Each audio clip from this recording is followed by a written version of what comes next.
Jokowi, bayangkan, vonis penjara seumur hidup sudah di depan mata. Semua pintu tertutup, semua sekutu menghilang. Tapi tepat di saat segalanya tampak berakhir, sebuah permintaan perdamaian muncul secara misterius. Siapa yang menggerakkan ini? Mengapa nama Jokowi ikut terseret dalam keputusan krusial ini? Dan apa yang sebenarnya terjadi di balik pintu tertutup kekuasaan? Reaksi Roy Panci dan kelompoknya berubah menjadi histeria. Harapan dan ketakutan bercampur menjadi satu. Satu keputusan bisa mengubah segalanya. Ini bukan sekadar cerita hukum. Ini adalah drama politik tingkat tinggi. Tonton sampai akhir, karena apa yang terungkap di sini tidak pernah dibicarakan secara terbuka. Pagi itu Jakarta terasa lebih berat dari biasanya. Udara lembab menekan dada siapapun yang melintas di sekitar gedung pengadilan, seakan kota ini tahu sebuah nasib besar sedang ditentukan. Nama Roy Panci bergema di layar televisi, radio, dan bisik-bisik orang yang berhenti mendadak di trotoar. Tak ada lagi senyum pongah yang dulu sering menghiasi wajahnya, hanya tatapan kosong yang menunggu palu diketuk. Di dalam ruang sidang, suasana membeku. Setiap kursi terisi penuh, setiap pasang mata menempel pada sosok Roy yang duduk kaku dengan tangan terborgol. Jaksa berdiri tegak, membuka berkas tebal berisi rangkaian perbuatan yang selama ini disangkal Roy dengan keras. Kalimat demi kalimat dibacakan tanpa emosi, namun justru itulah yang membuatnya terasa kejam. Roy mencoba menelan ludah, tapi tenggorokannya kering. Ingatannya melayang pada hari-hari ketika ia merasa kebal hukum, dikelilingi orang-orang yang selalu berkata, aman. Kini semua itu sirna, berganti gema suara hukum yang tak bisa ditawar. Setiap tuduhan seperti pukulan telak yang memaksa dadanya sesak. Di luar gedung, kelompok pendukung Roy mulai kehilangan kendali. Teriakan bercampur tangis memenuhi udara, spanduk tergenggam dengan tangan gemetar. Ada yang berteriak memaki, ada pula yang berlutut sambil memohon keajaiban. Media berlomba menangkap ekspresi paling dramatis, memperbesar kegaduhan yang kian memanas. Ketika kata "seumur hidup" akhirnya diucapkan, ruangan seolah berhenti berputar. Beberapa orang terkejut, sebagian menutup wajah, sementara Roy sendiri terpaku seperti patung. Dunia yang ia bangun bertahun-tahun runtuh hanya dengan satu kalimat. Napasnya tertahan, seolah paru-parunya lupa cara bekerja. Hakim belum mengetuk palu, namun vonis itu sudah terasa nyata. Roy menatap meja di depannya, mencoba mencari celah harapan di antara serat kayu yang usang. Untuk pertama kalinya, ia menyadari bahwa kekuasaan, uang, dan pengaruh tak selalu mampu membeli jalan keluar. Keringat dingin mengalir di punggungnya. Ia bisa mendengar detak jam di dinding, berdetak lambat namun menyiksa. Setiap detik membawa bayangan lorong penjara panjang tanpa akhir, tempat waktu tak lagi punya makna selain penantian. Pikiran Roy berputar liar, siapa yang masih setia, siapa yang sudah menjauh diam-diam. Ia teringat percakapan samar beberapa malam lalu, tentang rencana cadangan yang terdengar nekat. Saat itu ia menertawakannya, kini rencana itu tampak seperti satu-satunya pegangan di tengah jurang. Sementara itu, para wartawan saling berbisik, mencium aroma cerita besar. Mereka tahu kasus ini tak akan berhenti di ruang sidang. Ada sesuatu yang lebih dalam, lebih gelap, yang belum tersentuh cahaya. Sorot kamera terus menyala, menunggu reaksi sekecil apapun dari Roy. Ketika sidang diskors sementara, Roy berdiri dengan langkah goyah. Tatapannya beralih ke arah pintu, seolah mencari jalan lain selain yang disediakan hukum. Di balik wajah lelah itu, sebuah keputusan perlahan terbentuk, keputusan yang kelak mengguncang banyak pihak dan membuka babak baru yang jauh lebih berbahaya. Malam turun cepat setelah sidang diskors, membawa hawa dingin yang menusuk hingga ke ruang tahanan sementara. Roy Panci duduk di sudut ruangan sempit, punggungnya menempel dinding yang lembab. Lampu neon berkedip pelan, membuat bayangan wajahnya terpecah-pecah. Untuk pertama kalinya, ia benar-benar sendirian dengan pikirannya sendiri.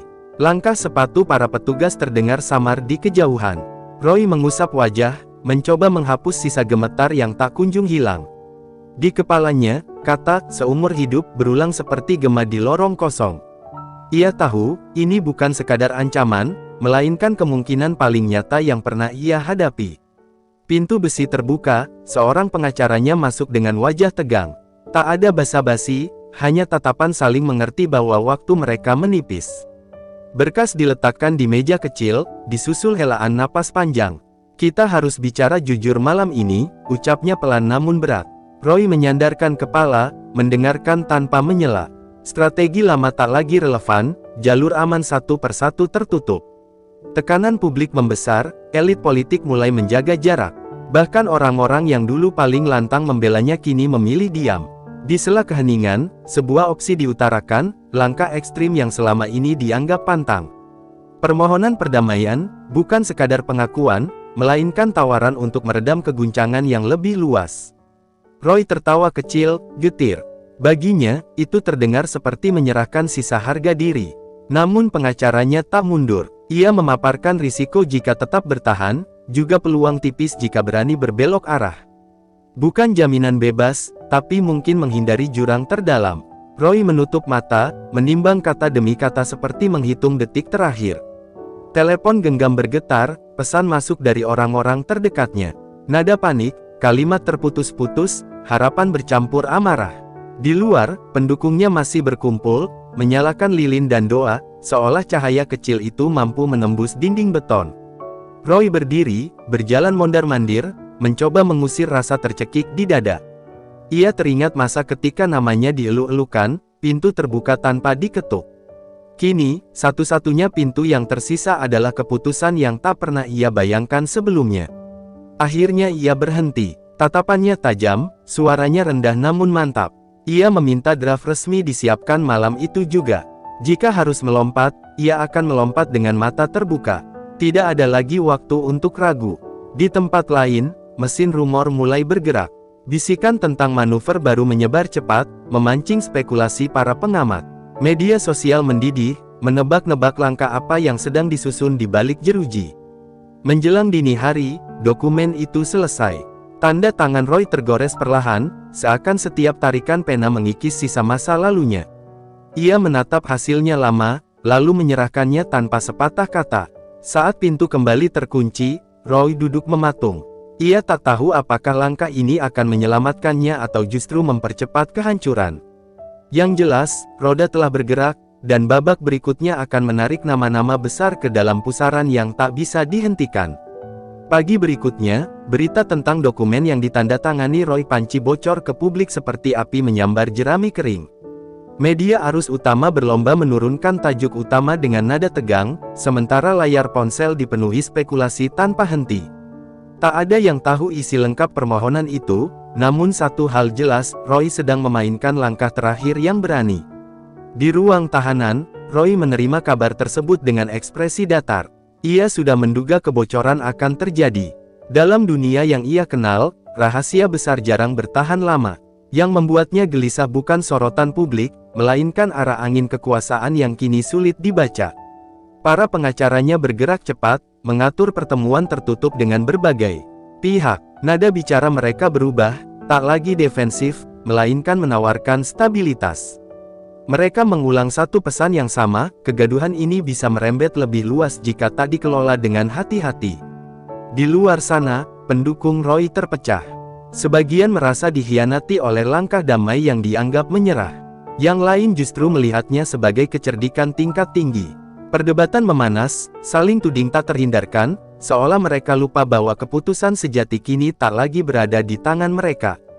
Sementara itu, sebuah laporan singkat mendarat di meja lingkar dalam istana.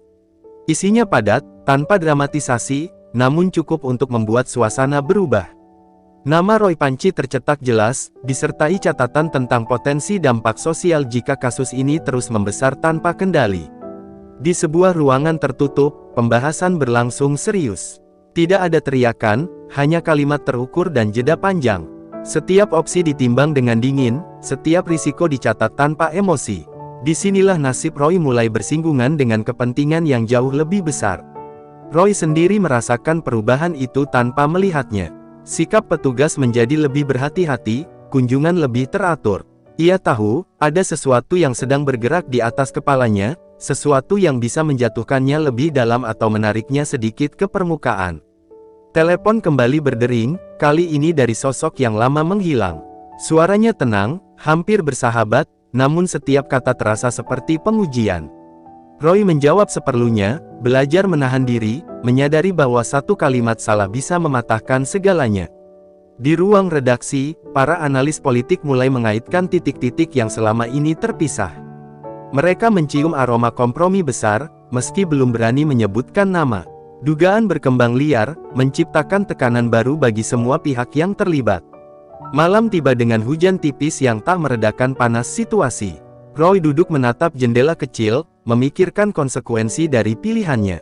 Ia sadar, perdamaian yang diminta bukan sekadar formalitas, melainkan tawaran yang bisa menyeret banyak rahasia ke permukaan. Di sisi lain kota, keputusan belum diambil. Diam justru menjadi bahasa paling keras. Setiap jam berlalu menambah ketegangan, membuat semua pihak bertanya-tanya kemana arah cerita ini akan dibawa. Saat lampu ruang tahanan diredupkan, Roy menarik napas panjang. Ia tak lagi berharap pada keajaiban, hanya pada keseimbangan. Ia tahu, bab berikutnya akan menjadi titik balik, dan begitu pintu itu terbuka, tak akan ada jalan kembali. Pagi ketiga sejak penandatanganan dokumen itu terasa lebih sunyi, justru karena terlalu banyak mata yang mengawasi. Roy Panci dibawa keluar dari selnya lebih awal dari biasanya, bukan untuk sidang, melainkan pemeriksaan rutin yang mendadak terasa berbeda. Cara petugas berjalan di sampingnya lebih rapi, lebih formal, seolah ia kini menjadi bagian dari agenda yang lebih besar. Di ruang lain kota, pertemuan tertutup kembali digelar. Kursi-kursi tersusun rapi, ponsel ditinggalkan di luar ruangan. Pembahasan tak lagi berkutat pada kesalahan Roy semata, melainkan pada efek berantai yang mungkin muncul jika kasus ini mencapai titik ekstrim.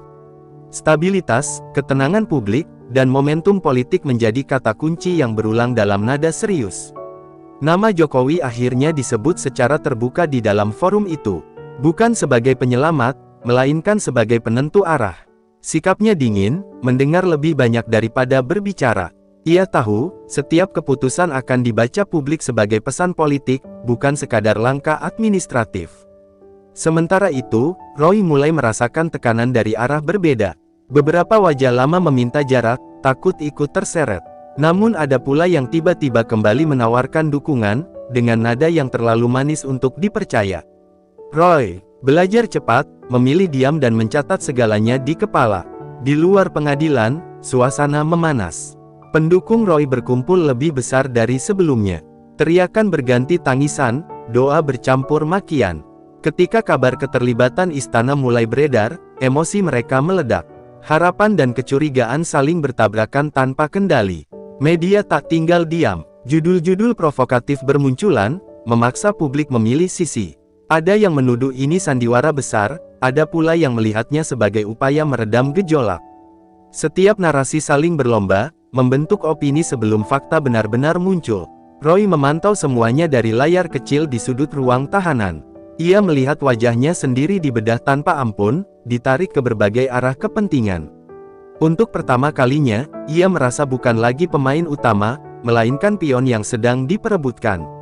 Sore hari, pengacaranya datang membawa kabar singkat namun berat. Sebuah pertemuan lanjutan akan dilakukan di tingkat paling atas. Tidak ada jaminan hasil, hanya kemungkinan arah. Roy mengangguk pelan, menelan rasa pahit yang tak bisa dihindari. Di istana, Jokowi akhirnya angkat bicara dengan kalimat terukur. Ia menegaskan hukum tetap berjalan, namun negara juga tak boleh menutup mata terhadap dampak sosial yang lebih luas. Pernyataan itu singkat, namun cukup membuat suasana politik bergetar. Kelompok Roy menanggapi dengan reaksi berlebihan. Ada yang menangis histeris, merasa kemenangan sudah di depan mata. Ada pula yang justru panik, takut kesepakatan di balik layar akan mengorbankan mereka. Kekacauan internal pun tak terelakkan. Malam turun membawa ketidakpastian yang semakin pekat. Roy duduk termenung, menyadari bahwa permintaan damai telah membuka pintu yang tak bisa ditutup kembali. Terlalu banyak pihak kini berkepentingan atas nasibnya. Di tengah keheningan, Roy tersenyum tipis, bukan karena lega, melainkan karena sadar satu hal, apapun hasilnya nanti, cerita ini telah berubah arah. Dan di balik sorotan kamera, keputusan sebenarnya sedang dirumuskan dengan tenang, menunggu waktu paling tepat untuk dijatuhkan. Hari penentuan semakin dekat, dan ketegangan merayap ke setiap sudut kota. Roy Panci dipindahkan ke ruang tahanan yang lebih steril, jauh dari hiruk-pikuk sebelumnya. Perpindahan itu sederhana, namun syarat makna. Ia tahu, setiap perubahan kecil menandakan roda besar sedang berputar. Di balik pintu tertutup, para pengambil keputusan menyusun skenario dengan hati-hati. Tidak ada ruang untuk kesalahan. Setiap kalimat yang akan diumumkan nanti diuji dari berbagai sudut, memastikan tak memicu ledakan baru. Kesepakatan setengah matang bukan pilihan, sebab dampaknya bisa menjalar kemana-mana. Roy menerima kunjungan singkat dari orang yang tak ia duga. Wajah itu tenang, tutur katanya terukur, seolah membawa pesan tanpa perlu menjelaskan terlalu banyak. Pertemuan berlangsung singkat, namun cukup membuat Roy paham bahwa jalur komunikasi kini telah terbuka lebar, dan itu berbahaya sekaligus menjanjikan. Di luar, kelompok pendukungnya semakin sulit dikendalikan. Ada yang menuding pengkhianatan, ada pula yang bersikeras percaya pada jalan damai. Perpecahan semakin nyata, memunculkan retakan yang tak mudah diperbaiki. Emosi bergerak lebih cepat daripada logika. Media kembali mengangkat spekulasi terbaru. Beberapa analis mulai menyebut istilah kompromi politik dengan nada hati-hati. Yang lain menolak keras, menyebutnya presiden buruk. Publik terbelah, dan perdebatan menjalar hingga meja makan dan ruang kerja. Roy menutup mata, mencoba menenangkan pikirannya. Ia mengingat setiap keputusan yang membawanya ke titik ini. Tak ada lagi ruang untuk menyesal, hanya kesiapan menghadapi akibat. Ia sadar, perdamaian bukan berarti selamat, melainkan bentuk lain dari pertaruhan. Sore itu, sebuah pernyataan resmi disiapkan. Tidak langsung dibacakan, hanya disebar terbatas kepada pihak tertentu. Isinya singkat, namun tegas. Proses hukum berlanjut dengan pertimbangan menyeluruh. Kalimat itu sengaja dibuat ambigu, menahan reaksi hingga waktu yang ditentukan. Jokowi memilih tetap menjaga jarak. Sikap diamnya justru memunculkan tafsir beragam. Ada yang menilai itu kehati-hatian, ada pula yang melihatnya sebagai sinyal menunggu momen tepat. Dalam politik, diam sering kali lebih keras daripada pidato panjang. Roy kembali ke ruangannya dengan langkah pelan. Ia menatap dinding kosong, mencoba membaca masa depan dari bayangan samar. Ia tahu, tak semua kesepakatan tertulis di kertas. Sebagian hanya hidup dalam janji tak terucap. Malam menjelang dengan sunyi yang menekan. Telepon tak lagi berdering, pesan berhenti masuk. Kesunyian itu justru terasa lebih menakutkan daripada teriakan massa. Roy mengerti, inilah fase paling genting sebelum segalanya ditentukan. Di luar sana, kota tetap bergerak, namun atmosfernya berbeda. Semua menunggu, semua bertanya-tanya. Tak ada yang benar-benar tahu kemana arah cerita ini akan berakhir. Saat lampu dipadamkan, Roy menarik napas panjang. Ia telah melangkah terlalu jauh untuk mundur. Apapun yang terjadi esok hari, keputusan itu akan menjadi cap permanen dalam sejarah, bukan hanya tentang dirinya, tetapi tentang bagaimana kekuasaan, hukum, dan kepentingan saling bertemu di satu titik rawan. Pagi yang ditunggu akhirnya tiba tanpa tanda-tanda perayaan. Langit cerah justru terasa ironis, kontras dengan ketegangan yang menyelimuti gedung pengadilan dan istana secara bersamaan. Roy Panci dibangunkan lebih awal, diminta bersiap tanpa penjelasan rinci. Dari cara petugas memberi instruksi, ia tahu hari ini bukan hari biasa. Di ruang tunggu yang lebih tertutup, Roy duduk sendirian.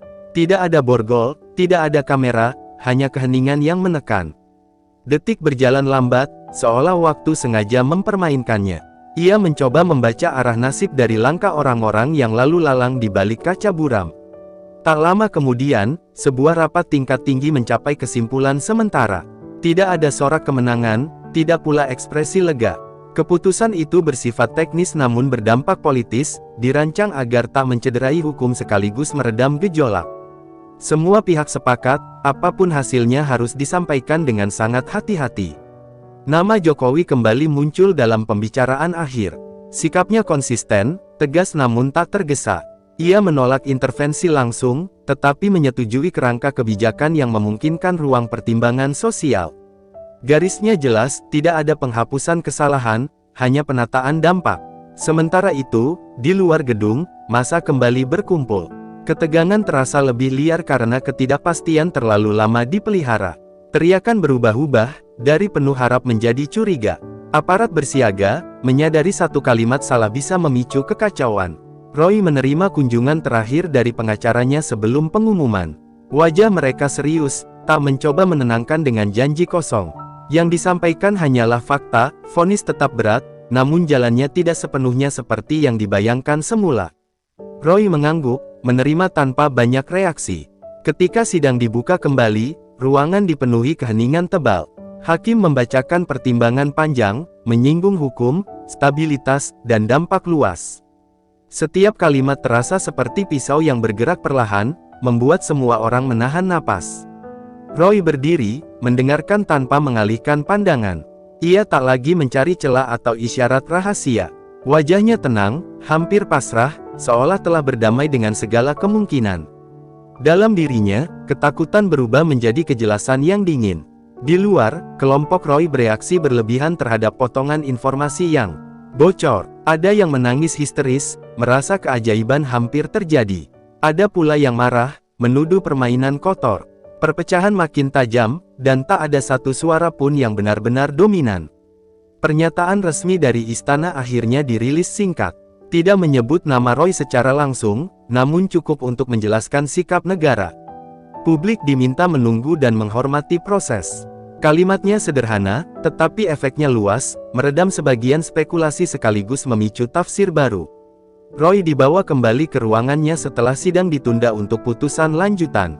Langkahnya mantap, tak lagi goyah seperti hari pertama. Ia tahu, hasil akhirnya belum diumumkan, tetapi arah cerita sudah ditentukan.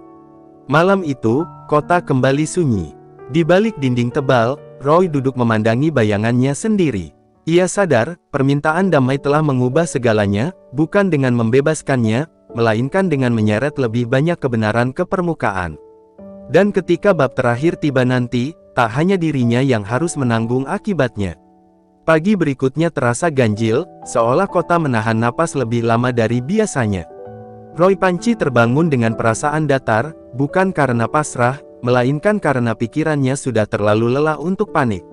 Ia tahu, penundaan putusan bukan tanda kelegaan, melainkan fase paling rawan sebelum palu benar-benar dijatuhkan. Di ruang lain, berkas-berkas kembali dibuka. Bukan untuk mengulang dakwaan, melainkan menata cara penyampaian keputusan agar tak memantik gejolak baru. Kalimat disusun ulang, intonasi dipertimbangkan, bahkan jeda bicara ikut dihitung. Semua dilakukan demi satu tujuan, menjaga kendali. Isu bocoran kembali menyebar, kali ini lebih liar. Ada kabar tentang skema hukuman yang diubah, ada pula desas-desus soal kompromi sunyi. Tidak satu pun dikonfirmasi, namun justru itulah yang membuat situasi semakin panas. Ketidakjelasan menjadi bahan bakar paling mudah terbakar.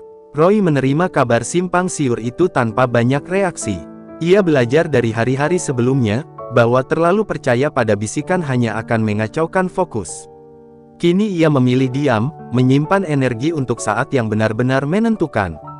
Di luar, kelompoknya mulai kehilangan arah. Koordinator lapangan tak lagi mampu mengendalikan emosi massa. Teriakan berubah jadi perdebatan terbuka, saling curiga tumbuh cepat. Beberapa orang memilih pergi, tak sanggup menunggu lebih lama. Sementara itu, Jokowi kembali mengadakan pertemuan terbatas. Kali ini nadanya lebih lugas. Ia menekankan satu prinsip, negara tidak boleh tampak ragu. Keputusan apapun harus berdiri tegak, tidak terlihat sebagai hasil tekanan jalanan maupun transaksi politik. Pernyataan itu mengeraskan sikap sebagian pihak, melunakkan yang lain. Ada yang mulai sadar bahwa harapan bebas sepenuhnya adalah ilusi. Ada pula yang mencoba menyelamatkan posisi masing-masing sebelum segalanya diumumkan ke publik. Roy dipanggil kembali untuk sesi administratif yang singkat. Tak ada pertanyaan berat, hanya klarifikasi teknis. Namun dari sorot mata petugas, ia menangkap sinyal bahwa arah akhir sudah mengerucut. Waktu bermain telah habis. Sore hari, pengacaranya datang dengan ekspresi yang sulit dibaca. Tidak muram, tidak optimistis. Ia hanya menyampaikan satu hal, hasil akhirnya akan mengejutkan banyak pihak, tapi tidak dengan cara yang mereka bayangkan. Roy mengangguk pelan, seolah sudah siap mendengar apapun. Media mulai bersiap untuk siaran panjang. Studio-studio menyiapkan panel ahli, grafis khusus, dan narasi cadangan. Semua yakin, keputusan ini akan menjadi rujukan bertahun-tahun ke depan. Bukan karena nama Roy semata, melainkan karena presiden yang ditinggalkan. Malam turun lebih cepat, membawa keheningan yang terasa ganjil. Roy duduk memandangi lantai, merangkai ulang perjalanan yang membawanya ke titik ini. Ia sadar, hukuman bukan satu-satunya harga yang harus dibayar. Ada reputasi, jaringan, dan kepercayaan yang runtuh bersamaan. Di luar tembok, kota kembali dipenuhi bisik-bisik. Semua menunggu esok hari dengan perasaan campur aduk. Tak ada lagi teriakan lantang, hanya kecemasan yang menggantung. Dan di balik semua itu, satu kepastian mulai terbentuk dengan jelas, apapun putusannya nanti, cerita Roy Panci tak akan berakhir sebagai kisah hitam putih. Ia akan dikenang sebagai bab rumit, tempat hukum, kekuasaan, dan kepentingan saling berhadapan tanpa pemenang mutlak. Pagi penentuan akhirnya datang dengan langkah berat. Roy Panci dibawa menuju ruang sidang yang kali ini dijaga lebih ketat dari sebelumnya. Wajah aparat kaku, gerak mereka terukur, seolah tahu hari ini akan dicatat lebih panjang dari biasanya. Tidak ada sorotan kamera berlebihan, semuanya terasa ditahan, dikendalikan. Di ruang tunggu, Roy duduk sendiri, menatap kosong ke depan. Tak ada lagi percakapan strategis, tak ada skenario cadangan. Ia sudah sampai pada titik di mana apapun yang terjadi harus diterima sebagai konsekuensi penuh. Ketakutan yang dulu menghantuinya kini berubah menjadi rasa ingin tahu yang dingin. Sidang dibuka tanpa basa-basi. Hakim langsung membacakan rangkaian pertimbangan tambahan yang selama ini dirumuskan dalam senyap. Bahasa yang digunakan rapi, formal, namun setiap kalimat mengandung bobot politik yang sulit diabaikan.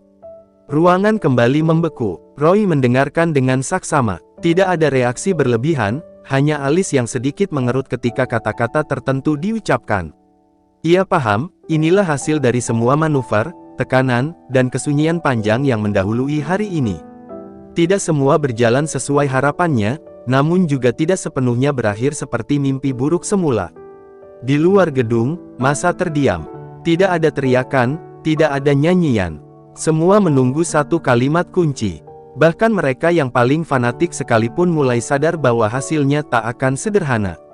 Ketegangan justru memuncak dalam keheningan. Hakim kemudian berhenti sejenak. Jeda itu terasa panjang, menyiksa, seolah disengaja untuk menegaskan beratnya keputusan. Roy menarik napas perlahan, menjaga wajahnya tetap tenang. Di dalam dirinya, segala kemungkinan sudah diterima. Ketika putusan sementara dibacakan, ruangan bereaksi tak serempak. Ada yang terkejut, ada yang mengernyit, ada pula yang saling berpandangan tanpa suara. Hukuman berat tetap dijatuhkan, namun dengan skema yang membuka ruang berbeda dari bayangan awal publik. Roy menunduk sesaat, bukan karena kalah, melainkan karena menyadari bahwa langkah damai yang ia ajukan memang mengubah jalur cerita. Ia tidak lolos dari konsekuensi, tetapi juga tidak jatuh ke jurang yang paling dalam. Sebuah hasil yang setengah pahit, setengah tak terduga. Di istana, laporan singkat diterima tanpa ekspresi. Jokowi membaca cepat, lalu meletakkannya kembali di meja. Tidak ada komentar panjang, hanya satu kalimat kepada lingkar dalamnya, keputusan sudah diambil, sekarang waktunya mengelola dampaknya. Sikap itu menandai berakhirnya fase intervensi senyap. Kelompok Roy bereaksi tak terkendali. Sebagian menangis lega, merasa harapan masih ada. Sebagian lain justru marah, menilai hasil itu sebagai pengkhianatan terhadap perjuangan mereka. Perpecahan semakin jelas, dan tak ada figur yang mampu menyatukan kembali emosi mereka. Media langsung bergerak cepat. Narasi, keadilan setengah jalan, dan presiden baru, berseliweran di layar. Para analis saling berdebat, mencoba membaca arah masa depan dari keputusan ini. Tak satu pun sepakat, menandakan betapa rumitnya perkara ini sejak awal. Roy dibawa keluar ruang sidang dengan langkah stabil. Tatapannya lurus ke depan, tanpa senyum, tanpa amarah. Ia tahu, hidupnya tak akan kembali seperti dulu, namun ia juga tahu satu hal penting, ia masih punya waktu, sesuatu yang hampir direnggut sepenuhnya darinya. Saat malam turun, kota kembali bernafas normal, meski menyisakan gema panjang. Kasus Roy Panci belum benar-benar usai. Putusan ini bukan penutup, melainkan pintu menuju bab terakhir yang lebih sunyi, lebih dalam, dan mungkin jauh lebih menentukan daripada semua kegaduhan sebelumnya.